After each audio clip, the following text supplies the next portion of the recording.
इससे पिछली वीडियो में हमने बाइनरी नंबर्स के बारे में बात की। हमने पाइथन में कुछ ऑपरेशंस लगा के देखे बाइनरी नंबर्स के ऊपर और हमने उनको मैन्युअली चेक किया कि क्या हमारे आंसर्स ठीक आ रहे हैं। आज हम बात करेंगे कंट्रोल फ्लो के बारे में। कभी भी हमें अगर एक प्रोग्राम लिखना है तो अभी तक जो हमने प्रोग्राम किए हैं वो top to bottom approach follow करते हैं कि सबसे पहले पहली लाइन चल गई, फिर दूसरी लाइन चल गई, फिर तीसरी लाइन चल गई। तो ये अप्रोच काफ़ी आइडियल नहीं है हमारे पास। काफ़ी बार हमें ऐसे कोड ब्लॉक रन करने होते हैं जिनको हमें एक से ज़्यादा बार रन करना होता है। मान लीजिए आपने कोई चीज़ बहुत बार करनी है तो आपको 100 बार उस स्टेटमेंट को लिखना पड़ेगा अगर आपको वो चीज़ 100 बार करनी है। तो अगर मान लीजिए कोई स्टेटमेंट ऐसी है जो आपको रन ही नहीं करनी तो उसका भी आपके पास कोई तरीका नहीं है कि आप उसको प्रिवेंट कर सकें। तो ऐसी कंडीशंस में हमें कंट्रोल फ्लो का यूज़ करना होता है। कंट्रोल फ्लो में हमारे पास दो चीज़ें हैं। एक तो हमारे पास कंडीशनल स्टेटमेंट्स हैं जो हमने इफ़ एल्स कंडीशंस हमने यूज़ की थी एंड और के साथ। हम इफ़ कंडीशन लगा सकते हैं, अगर वो कंडीशन ट्रू होगी तभी उसके अंदर वाला कोड रन होगा। तो ये कंडीशनल स्टेटमेंट्स हो गए, इनसे हम कंडीशंस लगा सकते हैं कि ये कोड रन करना है, ये कोड नहीं रन करना। दूसरी चीज़ जो हम इसके बाद पढ़ेंगे कंट्रोल फ्लो में वो आएंगे हमारे पास लूप्स। मान लीजिए एक स्टेटमेंट को आपने बहुत बार चलाना है, मान लीजिए 10 बार या 100 बार या चलाते ही रहना है उसको अल्टीमेटली जब तक आप प्रोग्राम बंद नहीं कर देते। तो ऐसी स्टेटमेंट्स के लिए हम लूप्स यूज़ करते हैं। तो पहले कंडीशनल स्टेटमेंट्स की बात करते हैं। यहाँ पे एक इलस्ट्रेशन देख रहे हैं आप। ऊपर एक इफ़ कंडीशन लगी है और कंडीशन हमारी है इट्स रेनिंग, कि क्या अगर बारिश हो रही है। अगर बारिश नहीं हो रही है तो नो रिटर्न होगा, अगर हो रही है तो यस आएगा हमारे पास। अगर बारिश नहीं आ रही तो हमें चप्पल पहननी है, अगर बारिश आ रही है तो शूज़ पहनने हैं। तो ऐसी कंडीशंस हम रियल लाइफ में अक्सर यूज़ करते हैं। इसका एक हम एग्जांपल देखते हैं। कंडीशंस हमने बना के देखी थी एंड हमने जब यूज़ किया था। तो कुछ और प्रैक्टिकल एग्जांपल्स करते हैं इफ और एल्स के। ब्लड ग्रुप वाला एग्जांपल किया था हमने कि अगर पेशेंट का ब्लड ग्रुप ये है तो ये प्रिंट करें। कुछ ऐसी कंडीशनल स्टेटमेंट्स हमने यूज़ की थी। तो अभी एक प्रोग्राम बनाते हैं जो कि हमें टेम्परेचर के बारे में बताएगा। मान लीजिए आज का टेम्परेचर मैंने यहाँ इनपुट में 30 दे दिया। तो अब हम यहाँ कंडीशंस दे सकते हैं। If temperature is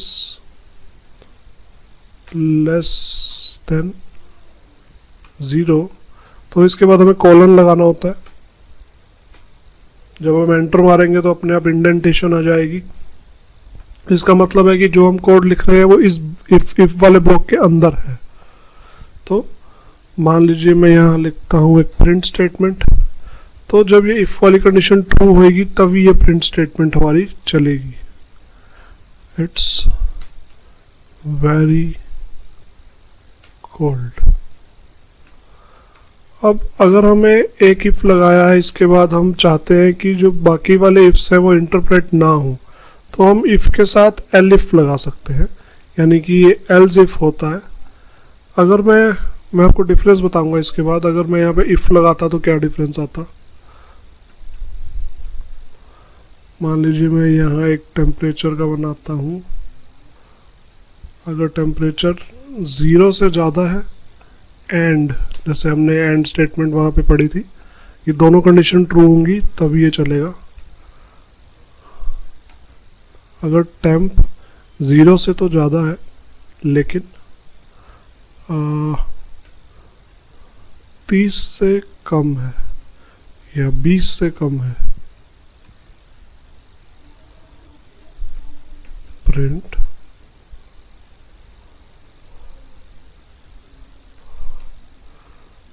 it's cool. एक एलिफ और लगाते हैं, इसी को कॉपी कर लेते हैं।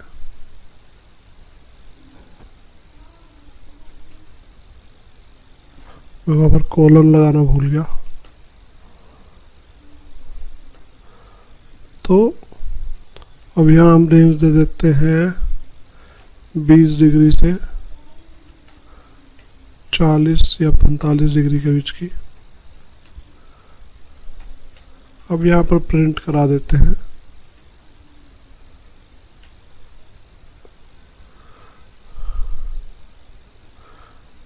It's very hot climate.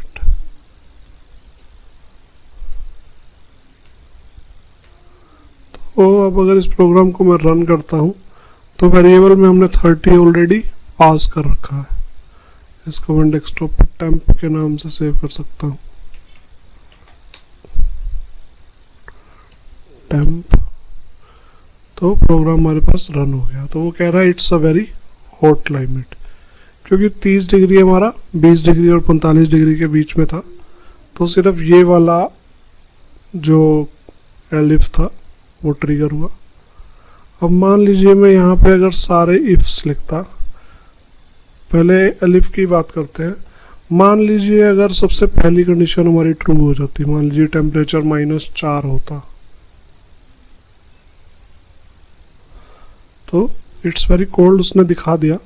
तो जो नीचे के एलिफ है वो एल्स इफ है, तो ये तभी चलेंगे जब ऊपर वाला फेल हो गया है। मान लीजिए अगर ये स्टेटमेंट चल जाती है तो वो नीचे आके देखेगा भी नहीं।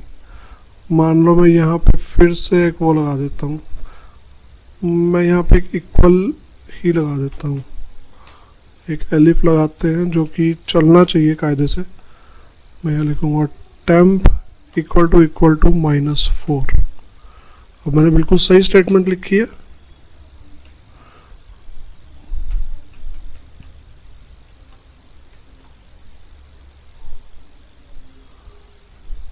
टेम्परेचर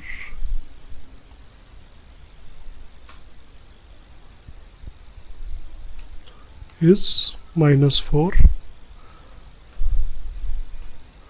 रन करके देखते हैं।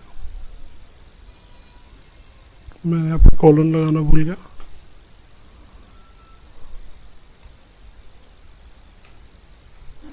तो इट्स वेरी कोल्ड आया, नीचे वाली स्टेटमेंट हमारी ट्रिगर नहीं हुई, जबकि -4 था टेम्परेचर, लेकिन वो ऊपर वाली स्टेटमेंट पे ही रुक गया। ऐसा इसलिए हुआ क्योंकि हमने एल्स इफ लगाया हुआ है। एल्स मतलब कि अगर ये नहीं तो ये, लेकिन अगर ये ऑलरेडी चल जाती, इनमें से कोई भी इसके ऊपर वाली स्टेटमेंट चल जाती, तो वो नीचे वालियों को चेक ही नहीं करेगा। तो ये सारा कोड ब्लॉक एक तरह से अपने आप में एक ही है। मान लो कोई ऊपर वाली स्टेटमेंट ट्रिगर हो जाती है तो नीचे वाली वो चेक करने की कोशिश भी नहीं करेगा। यही अगर मैं इफ लगाता हर जगह, तो ये सारे अपने आप में अलग अलग कोड ब्लॉक्स हैं। अब मान लो मैं इसको रन करता हूँ तो दोनों लाइनें मेरे पास प्रिंट हुई, क्योंकि ये एक सेपरेट कोड ब्लॉक है, ये एक सेपरेट कोड ब्लॉक है, ये एक सेपरेट कोड ब्लॉक है और ये फिर से एक सेपरेट कोड ब्लॉक है। अगर मैं एल्स इफ लगाता तो ये सारा एक सिंगल कोड ब्लॉक होता। और मैं एक एल्स भी लिख सकता हूँ यहाँ पे, विदाउट अ कंडीशन। इसका मतलब है कि भाई अगर कुछ भी ऊपर का नहीं चला, ऊपर की सारी चीजें अगर गलत है तो ये हो। अब हम अगर आप ऊपर देखें तो हमने 45 से ऊपर अगर टेम्परेचर हो तो उसकी कोई बात नहीं की है। तो मान लो मैं यहाँ पे लिखूं इट्स बर्निंग हॉट एयर। अब यहाँ जैसे 4 है, मैं 45 से ऊपर अगर कुछ भी देता हूँ, मान लो मैं 60 डिग्री का टेम्परेचर यहाँ पे देता हूँ, तो हमारी एल्स वाली कंडीशन चल गई। एल्स वाली कंडीशन में हमें यहाँ पे लिखना नहीं पड़ता कि भाई क्या कंडीशन ट्रू होनी चाहिए। एल्स तब फायर होती है जब ऊपर वाली कंडीशन कोई भी ट्रू नहीं होती। तो इफ से हमारी कंडीशन स्टार्ट होती है। अभी सारा अपने आप में एक सिंगल कोड ब्लॉक है, और मान लीजिए ऊपर ही कोई भी कंडीशन ट्रू हो जाती तो एलिफ और एल्स को वो स्किप कर देता। एल्स का मतलब हिंदी में क्या होता है? एल्स मतलब कि अगर वो नहीं है तो ये करें एल्स।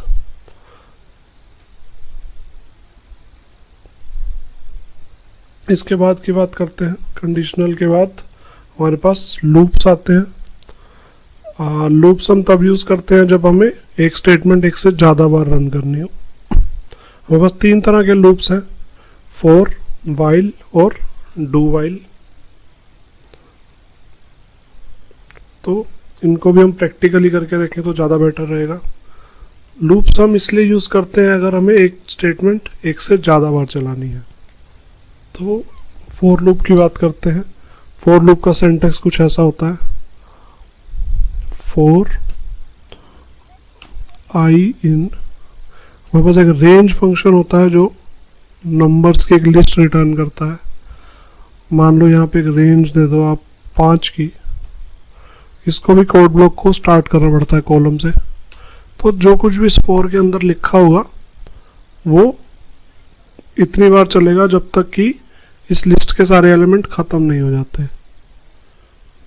तो एक एग्जांपल लेते हैं, हम प्रिंट कराते हैं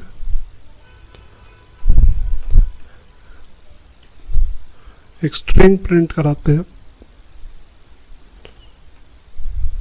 मैंने इसको रन किया तो मेरे पास 5 बार यहाँ पे हेलो लिखा गया, हेलो हेलो हेलो हेलो। तो लूप्स का यही काम होता है। मान लीजिए आपको एक कंडीशन एक से ज़्यादा बार चलानी हो, काफ़ी बार आप इनका यूज़ करेंगे। तो इसके एलिमेंट्स की बात करते हैं एक बार। ये जो आई है हमारा, इसको आइटरेटर कहते हैं हम। ये नंबर हर बार चेंज हो रहा है। मान लो मैं यहाँ हेलो की जगह अगर मैं आई को प्रिंट कराता, मेरे पास एक आई की जो जो वैल्यूज थी वो आई स्टार्टिंग में 0 था, फिर 1 हुआ, फिर 2 हुआ। ऐसे काम करता है लूप। एक छोटा सा मैं आपको डायग्राम के थ्रू शो करता हूँ। मान लीजिए ये हमारा लूप है, ये एक स्टेटमेंट है। तो हर लूप की एक कंडीशन होती है। जो हमने अभी अभी लूप रन किया वो हमारा था, एक फॉर लूप था, वो आई के ऊपर चल रहा था। और आई हमारा कहाँ से आ रहा था, एक रेंज फंक्शन से आ रहा था। अगर आपको समझ नहीं आ रहा तो थोड़ा सा ध्यान दीजिए। मैं रेंज के बारे में बात करता हूँ। रेंज एक ऐसा फंक्शन है जो कि एक लिस्ट रिटर्न करता है। जब मैंने यहाँ रेंज 5 लिखा तो ये एक्चुअल में क्या बन गया, मैं इसको इरेज करके या इसके नीचे अगर मैं एक लिस्ट बनाऊँ, लिस्ट आपको याद होंगी, ये फंक्शन एक लिस्ट रिटर्न करता है। मैं 0 1 2 3 4 तक रिटर्न करता है। तो ये एलिमेंट्स की एक लिस्ट हमारे पास रिटर्न करता है फंक्शन। तो इस स्टेटमेंट का मतलब अब कुछ ऐसा हो गया, फॉर आई इन दिस, मतलब आई तब तक चलेगा जब तक इस लिस्ट में कुछ ना कुछ एलिमेंट है, और हर बार आई की जगह एक एलिमेंट ये वाला सब्सटीट्यूट हो जाएगा। तो लूप जब पहली बार चलेगा तो आई हमारा 0 होगा, फिर वो चेक करेगा कि क्या हमारी कंडीशन मेट हुई है। अब इस केस में हमारी कंडीशन ये है कि ये जो हमारी लिस्ट है जब तक ख़त्म नहीं हो जाती तब तक चलेगी। इन से हमारा ये मतलब होता है कि जब तक इसमें है, मेंबरशिप ऑपरेटर है इन हमारा। हमने इन की बात की थी जब हम पिछले चैप्टर में मेंबरशिप ऑपरेटर्स की बात कर रहे थे। हमने ये चेक किया था कि क्या एक लिस्ट है जिम मेंबर्स की, या फिर एक पार्टी में आए लोगों की एक लिस्ट थी हमारे पास एक स्ट्रिंग में, और हम इन से चेक कर रहे थे कि क्या वो इसके अंदर आया है। तो लूप्स हम ऐसे रन करते हैं कि सबसे पहले वो 0 के लिए चला, फिर 1 के लिए, फिर 2 के लिए, फिर 3 के लिए, फिर 4 के लिए। तो हमने इसके अंदर एक प्रिंट स्टेटमेंट लगा दी और हमने आई को प्रिंट करा दिया हर बार। तो लूप पहली बार चला, लूप की सबसे पहली स्टेटमेंट थी कि 0 को प्रिंट कर दो, 0 प्रिंट हो गया, फिर ये लूप ख़त्म हो गया और लिस्ट से ये वाली वैल्यू हमारे पास से उड़ गई, फिर हमारे पास इतनी सी लिस्ट बची।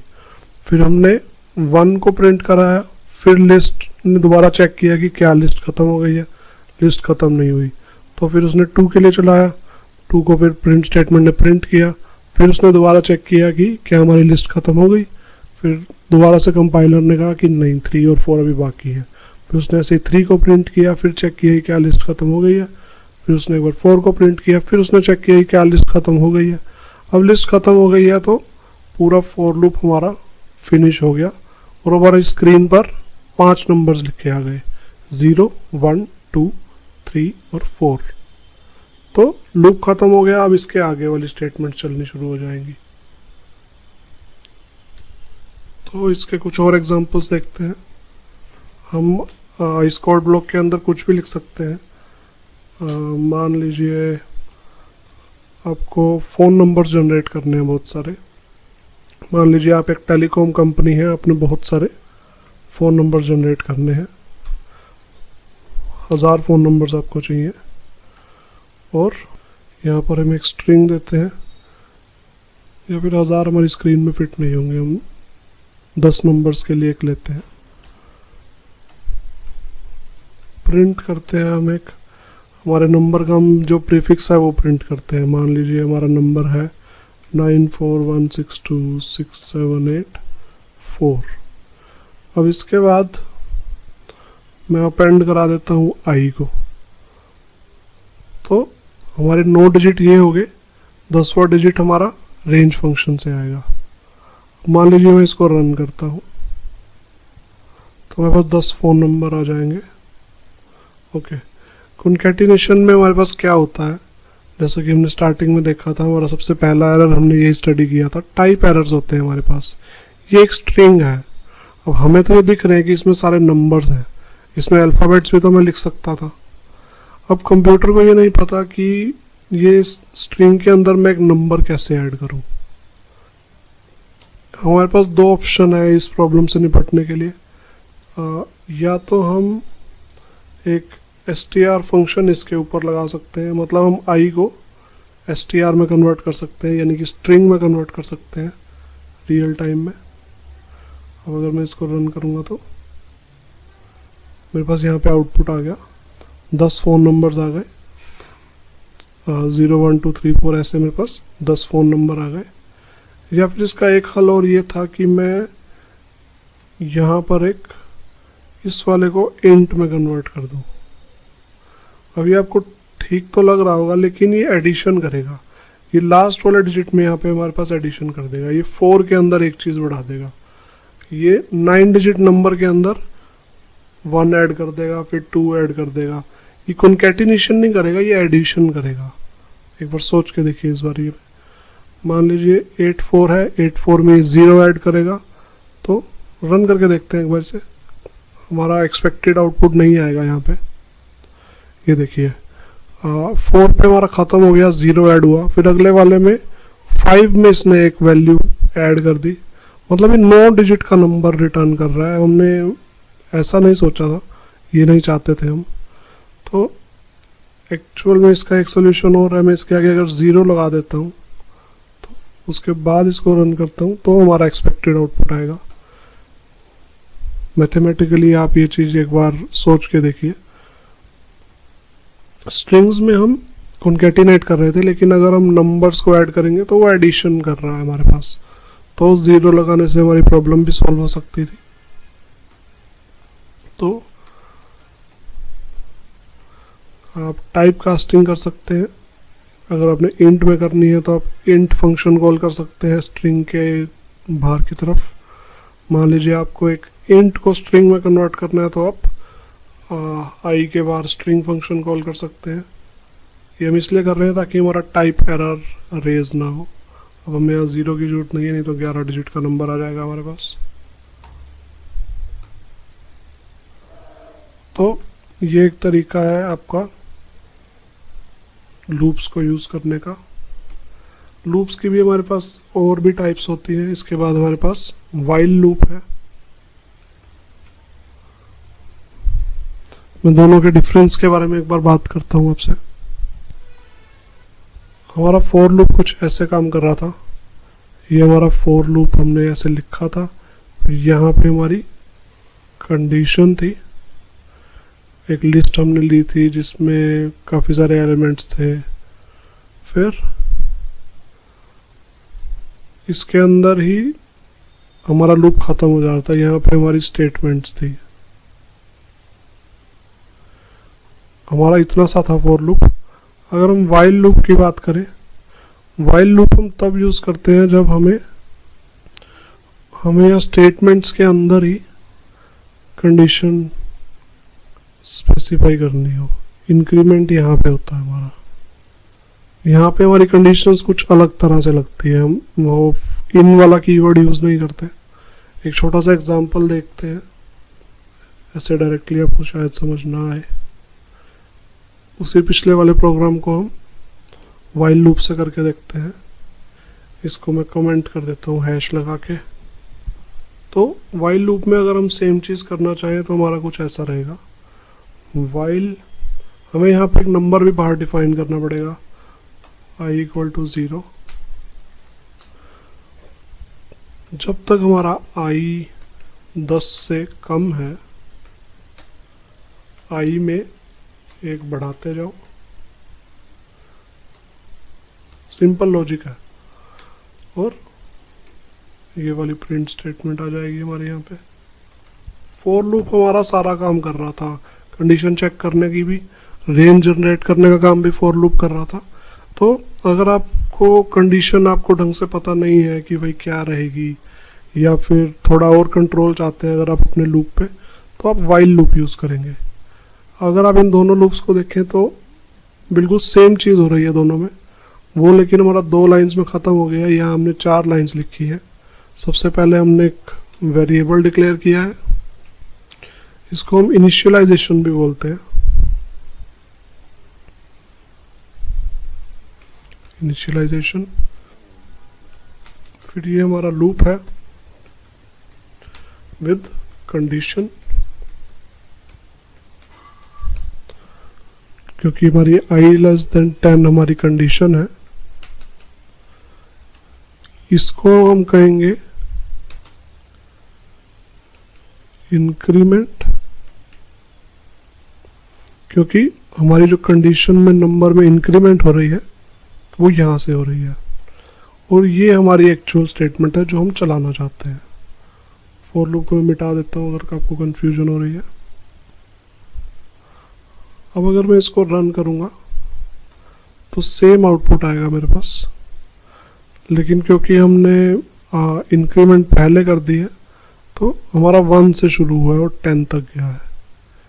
इंक्रीमेंट को मैं एक लाइन आगे कर देता हूँ। यहाँ पे पहले प्रिंटिंग कराते हैं, फिर इंक्रीमेंट कराते हैं। तो सेम आउटपुट है बिल्कुल, बस हमारे पास लूप का काफ़ी कंट्रोल है। मान लीजिए मैं 2 का इंक्रीमेंट चाहता हूँ यहाँ पे, तो मैं 2 का इंक्रीमेंट कर सकता हूँ। मान लीजिए सिर्फ इवन नंबर आप जनरेट करना चाहते हैं तो 0 2 4 6 8। इंक्रीमेंट पे हमारा कंट्रोल आ गया, कंडीशन पे हमारा कंट्रोल आ गया। जैसे कि हम मान लीजिए कोई चाहता है कि नंबर के लास्ट में एंड लिखते हैं यहाँ पे,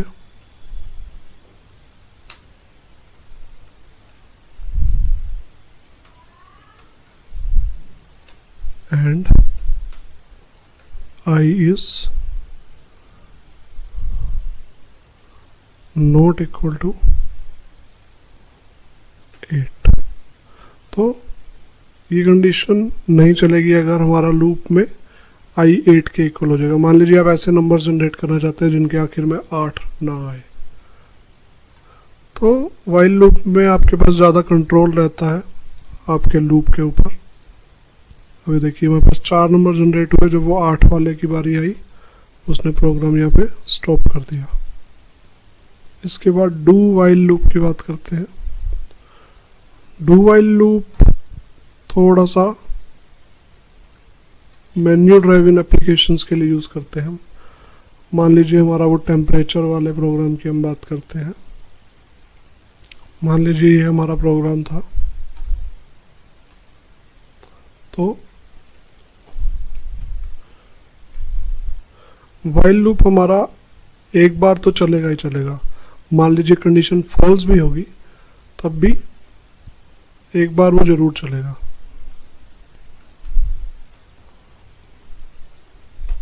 while temperature is less than -4,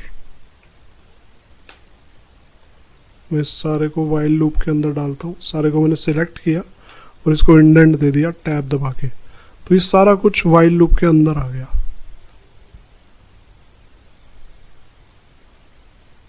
अब हमारे पास यहाँ कुछ भी आउटपुट नहीं आया क्योंकि हमारी कंडीशन फॉल्स है। टेम्परेचर हमारा -4 है, -4 से कम नहीं है। मान लीजिए मैं -1 कर देता हूँ क्योंकि हमारा टेम्परेचर -1 से कम है, -4 नीचे आता है। तो हमारा लूप चलता ही जा रहा है, चलता ही जा रहा है, चलता ही जा रहा है। एक तरह से इनफाइनाइट लूप बन गया है क्योंकि टेम्परेचर -1 से कम है, हाँ है, तो ये सारा चल गया।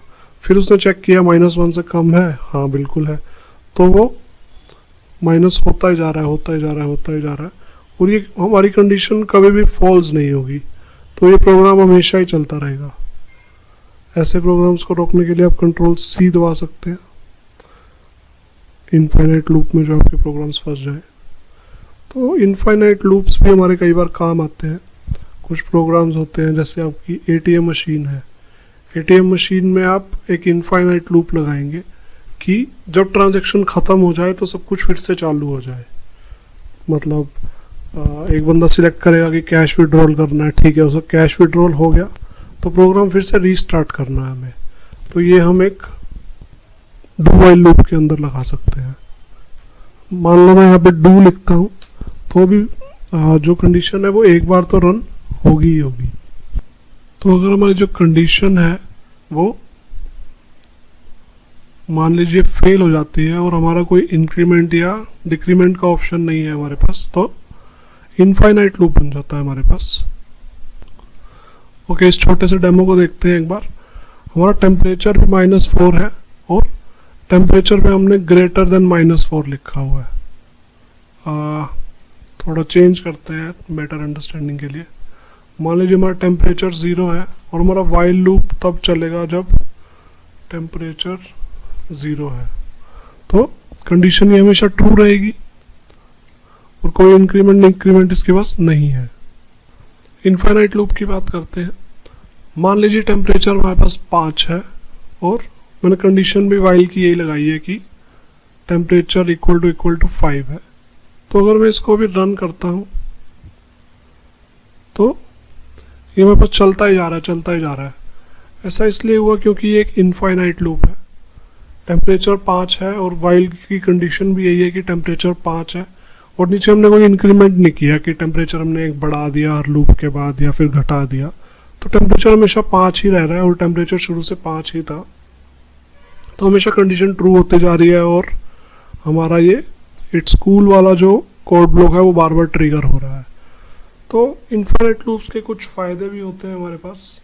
जैसे आप अगर एक ATM मशीन को देखें, ATM मशीन का मेन्यू ऐसे ही बनाया गया होता है, एक इनफाइनाइट लूप बना दिया गया जाता है, फिर सारे बटन्स को ऑप्शन दे देते हैं कि इस बटन से ये होगा, इस बटन से ये होगा, और जब वो कोड ख़त्म होता है तो वो लूप फिर से चल पड़ता है। तो मान लीजिए आपने पैसे निकलवाए तो वो एक सारे लूप में चल रहा था और हमारा लूप रीसेट होता है और फिर से वही मेन्यू अगले आने वाले आदमी को दिख जाता है। तो पाइथन में मान लीजिए आपको एक इनफाइनाइट लूप बंद करना है तो आप इसको क्रॉस कर सकते हैं या फिर Ctrl+C दबा सकते हैं, जिससे कि हमारा कीवर्ड इंटरप्ट आ जाएगा। यहाँ पे Ctrl+C मैंने दबाया तो कीवर्ड इंटरप्ट नाम का इसने यहाँ पे एक एरर थ्रो कर दिया और हमारा कोड यहाँ पे एग्जीक्यूट होना बंद हो गया। तो लूप्स के बारे में बात की हमने और कंडीशनल स्टेटमेंट्स के बारे में बात की हमने इस क्लास में। मिलते हैं नेक्स्ट क्लास में। Thank you.